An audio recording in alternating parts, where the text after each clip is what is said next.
ወጣት በነበሩበት ጊዜ ላይ ባሳካውት ብለው የሚመኙት ነገር ምን ነበር? እናሳክ እኔ የወጣትነት አስተሳሰቤና የአሁኑ አስተሳሰቤ ይለያል። ምክንያቱም መሰለ የሰው ልጆች ጥረት ያደርጋሉ፣ ግን ነገሮችን ማስተካከል ስለማይችሉ የሚያስተካክለው ደግሞ የሆነ ይሉንታ የሌለው ሰው ካለ ደግሞ በጣም እና ያ ማመዛዘን ያስፈልጋል። ማመዛዘን ስንት ዓመት ነው? 72 ዓመት። እኔ ከ40 ዓመት በፊት ከ45 ዓመት በፊት የነበረኝ ሁኔታ አሁን እርጅናን መቀበል ይከብደኛል በጣም። አንተ ከ40 ዓመት በኋላ ያለ አስተሳሰብ እንደኛ ልትቀበለው አትችልም። ትዝታ ምንድነው? ወደ እርጅናን ትዝታ ከባድ ነው። ወደ ኋላ ትዝ ሲል የእርጅና ምልክት ነው ይባላል። ገንዘብ ገንዘብ ምን ጥቅም አለው? ገንዘብ እኮ ታገኛለህ፣ ሰላም ነው። ከየት ይማረው? በጣም ከባድ እኮ ነው። እርሱ ፈተናውን ችግሮችን በምን መንገድ ነበር ሲያሳልፉ እዚህ የደረሱት? በጣም ፈተና አልነበረም። ፍቅር አለ። ጎረቤቶቻችን ነው የሚያሳድጉ። እዛም ባለፈ ሲባል አራት ቤተሰብ ቁጭ ነው፣ ሁሉም የራሳቸውን ሞባይል ነው የሚጎረጉሩት ነው። አንድ ቤት ካለ እዚህ ሄደህ ነው የምታየው። እንዳሁኑ በቴክኖሎጂ በኪስ ምናምን ቴሌግራም ምናምን ባል ነገር የለም። ሁላችንም እኮ አሁን በስተርጅና ዩቲዩብ የሚባል ቴክኖሎጂ መጥቶ በጣም እየፈተነ ነው በእኛ እድሜ እንኳን እና እግረ መንገዴን ያው ላይ 21 ላይ ጋብዛሉ። ከመጽሐፍ ቅዱስ ያገኘሁት ዓለም ስታየው እኔ አሁን አለቅሳለሁ።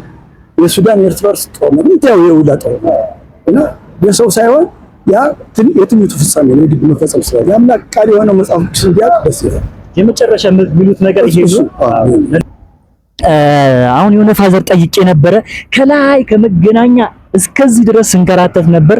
በስተመጨረሻ አንድ ሰው ፍቃደኛ ሆኖልኛልና ማለት የምፈልገው ነገር ምንድነው? የሆነ ነገር ስትሞክሩ መሞከር አለባችሁ፣ መቀጠል አለባችሁ። መሞከራችሁን ማድረጋችሁን ማቆም የለባችሁም።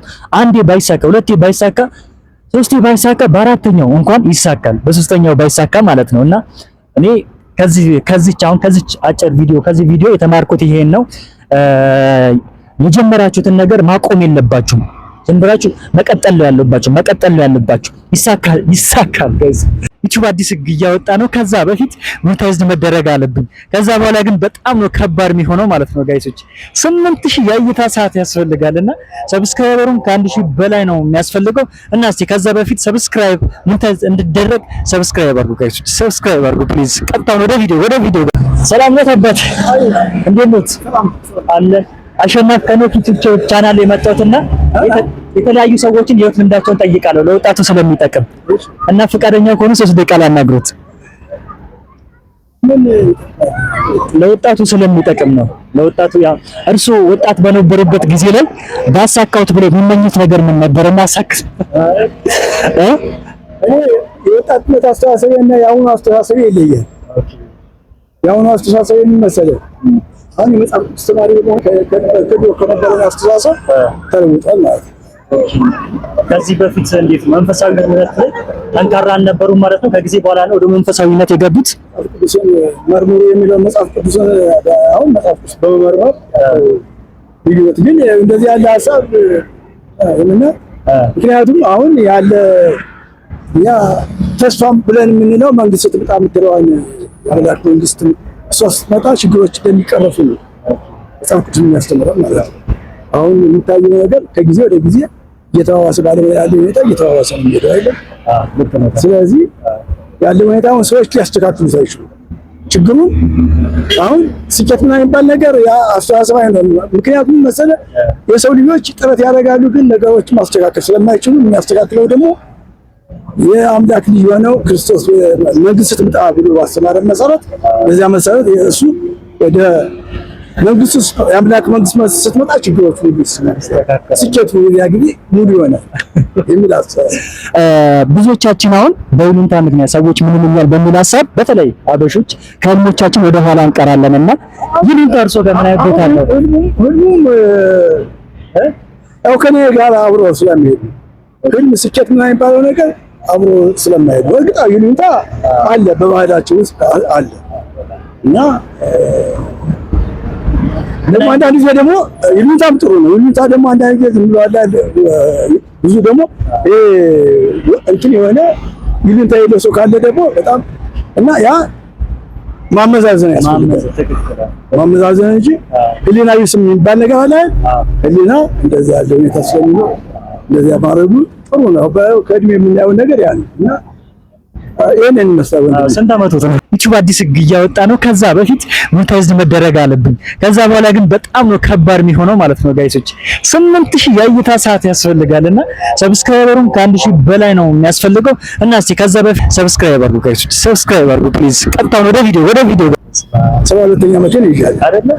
ደስ ይላል በጣም። ምን አይነት ስሜት አለው? 72ኛ ትልቅ ሰውነት ምን አይነት ስሜት አለው? ከወጣትነት የተለየ ነገር በጣም ምን መሰለህ፣ አምላክ እኮ ሰዎችን ዘላለማዊ ተዋስሳ እንዲኖር ነው የሚፈልገው እና አሁን እኔ ከ40 ዓመት በፊት ከ45 ዓመት በፊት የነበረኝ ሁኔታ አሁን እርጅና መቀበል ይከብደኛል። በጣም ከባድ ነው መቀበል። አሁን ጋቢ የምናያቸው ደግሞ ከሌላሱ ሰዎች ስታያቸው በጣም የሚያሳዝኑ። አንተ አሁን ከ40 ዓመት በኋላ ያለ አስተሳሰብ እንደኛ ልትቀበል አትችልም። ሞት እርጅና አምላክ እኛ እንድንኖር የፈቀደው ዘላለማዊ ነው።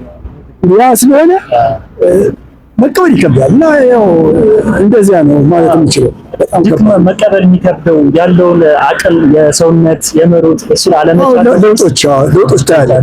ስጋ ላይ ራሱ የሚታይ በጣም ለውጦች አሉ እና ያ የነበረ ሁኔታ በአጭር ጊዜ አለ በቃ እንደው ቅጽበታዊ ብዬ ነው የማስበው። እኔ አሁን ልቀበል አልችልም። አሁን ጡረታ ከወጣሁ 70 ምናምን ዓመቴ ነው እና ቀደም ሲል የነበረው ሁኔታ ደግሞ ያው አንዳንድ ጊዜ መሰለህ ትዝታ ምንድነው ወደ እርጅና ትዝታ ከባድ ነው። ወደ ኋላ ትዝ ሲል የእርጅና ምልክት ነው ይባላል እና ያ እንደዚያ ነው። ሰብስክራይብ አድርጉ ጋይስ፣ ሰብስክራይብ አድርጉ ፕሊዝ። ቀጥታ ወደ ቪዲዮ አሁን ጊዜ ያሉ ወጣቶች እርሱ ይታዘባሉ በብዙ መንገድና ትልቁ ድክመታቸው ምንድነው ብለው ያስባሉ? ድክመት የለም ምን መሰለህ አሁን ምንም አትፈርድባቸውም። ምክንያቱም የምታየውን ነገር ነው እንትን የምትለው ማለት ነው። ስለዚህ እነሱ ያልተማሩትን አሁን አንዳንድ ባህል አለ በጣም ደስ የሚልና እነዚህ ያንን ባህል ወርሰው ምናምን አስተያየት ጀምሮ ሰውን ማክበር ያ ምናምን አለ አልፎ። ሌላው ደግሞ እንደዚህ ብላ ችግር ሊኖር ስለሚችል ይህ ሰው የማክበር እንትን ማለት ከእናንተ ጊዜ አንጻርና ከአሁን ጊዜ ጋር እንዴት ያወጣል? በጣም ከባድ ለውጥ ነው አይደል? በጣም በእውነት ትልቅ ሰው ማክበር በጣም በትራንስፖርት ሲኬድ ሁሉ ተነስቶ ነው በዓሉ እንደዛ ያደርጉታል። አሁን ገንዘብ ወይስ ሰላም ለዚህ ትውልድ ያስፈልጋል ብለው ያስባሉ እርሱ? ገንዘብ ወይስ ሰላም ለዚህ ትውልድ የትኛው ያስፈልጋል? ገንዘብ ደስታ ገንዘብ ምን ጥቅም አለው? ገንዘብ እኮ ታገኛለህ፣ ሰላም ነው ከአቅም በላይ የሆነ ሰው ሰላም ነው እንጂ ገንዘብ ነው። ጤና ከሆንክ ተመጣጣኝ። ሰላም ከሌለ ግን በጦር ጉዳተኛ በምንም ሳታስቡ ገንዘብ አይደለም ሰላም ነው ያለው አስፈላጊ። ሰላም ይበልጣል ማለት ነው ገንዘብ። ሰላም አምላክ ደግሞ ቅድም ያለው አምላክ ስለሆነ እሱ ሰላምን የሚያወጣው እሱ ብቻ ነው እና በጣም ትልቅ ነገር። ብዙዎቻችን አሁን አብዛኛው ወጣት ለፈተናው ለችግሩ መፍትሄ ከመፈለግ ይልቅ ማማረር ይቀርመዋልና ችግሮትን መፍትሄ ከየት ይማረው? በጣም ከባድ እኮ ነው። ዋናው ከየት ነው መማር የሚችለው? የምታየው ነገር ነው እና እርሱ ፈተናውን ችግሮትን በምን መንገድ ነበር ሲያሳልፉ እዚህ የደረሱት? ያን ወጣትነት ፈተና እንዴት አሳልፉ? ወጣትነት በጣም ፈተና አልነበረም። ፍቅር አለ በጣም የሚገባው በላይ በጣም ፍቅር አለ። እንደዚህ በቃ ወላጆቻችን ብቻ አይደሉም ወላጆቻችን ነው የሚያሳድጉት እና እንደዚህ ያሁኑ አንደኛ ቴክኖሎጂ አራርቆታል። በጣም ባለፈ ሲባል አራት ቤተሰብ ቁጭ ነው ሁሉም የራሳቸውን ሳይሆን ሞባይል ነው የሚጎረጉሩት ነው። ያ እንደዚህ ያልነበረበት ጊዜ ስልክ እንኳን የቤት ስልክ እንኳን ያኛውን ከስልክ እንኳን ለማግኘት ስንት ችግር በነበረበት ሰዓት እንደሆነ ቴሌቪዥን እንደልብ ነገር የለም። ያው እኔ ትዝ ይለኛል የምስራቅ አፍሪካ በሰባ መሰለኝ እና ወሬት ያልነበረ ምናምን ቴሌቪዥን ባንድ ቤት ካለ እዚህ ሄደህ ነው የምታየው። እንደሆነ በቴክኖሎጂ በኪስ ምናምን ቴሌግራም ምናምን ባል ነገር የለም። አሁን ቴክኖሎጂ እንትን ብሏል ግን በጣም የሰውን እንትን ግን የሰውን ሶሻል ላይፍ አብሮ ጥቅም አለው። ጥቅም አለው። ቴክኖሎጂ ጥቅም አለው።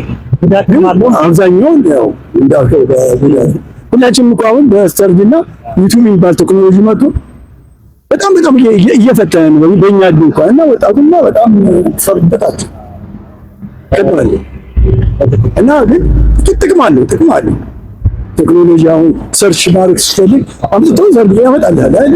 በጣም ጥቅም አለው። ለጥሩ ነገር ከተጠቀምን ትልቅ ቦታ እንደርሳለን ማለት ነው። መድረስ እንግዲህ እንዳልኩት ምን መድረስ አለ? የሰው ልጅ ስለምንሞት እና አሁን እንዳልኩት መጀመሪያ እንዳሉ መንግስት ይጣሉ ያንን የአምላክ መንግስት መጣወቅ ነው። የአምላክ መንግስት መጣ ሞት የለ አመጽ የለ እንደዛ ነው ማለት እግረ መንገዴን ያው ራዕይ 21 ላይ ያብዛል። ከመጽሐፍ ቅዱስ ያገኘሁት ምክንያቱም ራዕይ 21 ላይ ከዚህ በኋላ ሞት የለም ይላል፣ ስቃይ የለም ይላል እና ያ ሁሉ ስቃይ የማይኖርበት ጊዜ ይመጣል ማለት ነው። እና በዚያ ጊዜ ነው ችግሮች ይቀረፉ የሚችሉት። በጣም የሚቆጮት ነገር ምንድነው? በዚህ ጊዜ እንዲህ ባላደረከው ብሎ የሚቆጮት ነገር አለ። እኛ የምንማርበት ሰብስክራይብ አድርጉ ጋይስ፣ ሰብስክራይብ አድርጉ ፕሊዝ። ቀጥታ ወደ ቪዲዮ ምንም አይፈጨኝም። ምክንያቱም መሰለኝ ምንም ለኔ የሚቆጨኝ ነገር የለም። እኔ የሚቆጨኝ ነገር በልጅነቴ ያንን የመጽሐፍ ቅዱስ ተማሪ ቢሆን ብዙ እስካሁን ድረስ ብዙ ኃጢአት የሰሯቸው ስራዎች አሉ፣ ብዙ ወንጀሎች አሉ። ከዚያ መቆጠብ ይችላል እና አሁንም እንፈተናለን። ሰይጣን ከሰማይ ወደ ምድር እንደተጣለ ነው መጽሐፍ ቅዱስ የሚናገረው።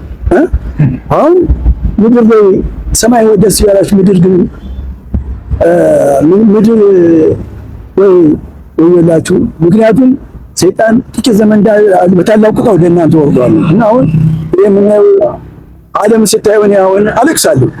የሱዳን እርስ በርስ ጦርነት ምንታየው የውላ ጦርነት እና የሰው ሳይሆን ያ የትምህርቱ ፍጻሜ ነው መፈጸም ስላለበት እና በዚያ መፈጸም ያለው ነገር ነው ማለት ነው። መፈጸም ስላለበት የግድ ነው።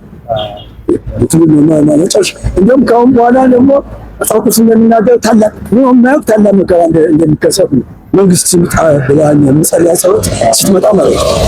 እንደዚህ ነው እና ሶስት ቃል አለብን። በመጨረሻ በአጠቃላይ እርሱ ይሄ ትውልድ የመጨረሻ ቢያውቁ የሚሉት ነገር ምንድን ነው? የመጨረሻ የአምላክ ቃል የሆነው መጽሐፍ ቅዱስ እንዲያውቅ ደስ ይላል። የመጨረሻ የሚሉት ነገር ይሄ ነው። ለልጆች የሚሉት የመጨረሻ እሺ ቢሉኝ ቤተሰቦቼ አንተን ወንድሜም ጨምሮ በቃ የአምላክን ቃል ማወቅ በጣም ያ ነው። ምክንያቱም እሱ ስታውቅ ያው መንግስቱ ስትመጣ ቢያንስ አንተ አሁን መንግስቱ ስትመጣ ብለን እንጸልያለን አይደለም? በዚያን ጊዜ ለአምላክ የማይታዘዙ ይጠፋሉ እንደሚናገረው ማለት ነው። እና ያንን ቢያውቅ ደስ ይለኛል። እሺ አመሰግናለሁ። እሺ እኔ አባት በጣም አመሰግናለሁ። እሺ እስካሁን ቆይታችሁን ከኔ ጋር ስላደረጋችሁ አመሰግናለሁ። እንዴት ቪዲዮን አያችሁ? ከዚህ ቪዲዮ ምን ተማራችሁ? ሐሳባችሁን ሲጻፍ አድርጉልኝ። እኔም መሞከሬን እቀጥላለሁ። እናንተም ሰብስክራይብ ማድረጋችሁ፣ ማየታችሁን፣ ኮሜንት ማድረጋችሁ አታቁሙ። ቀጥሉ። እኔም እቀጥላለሁ።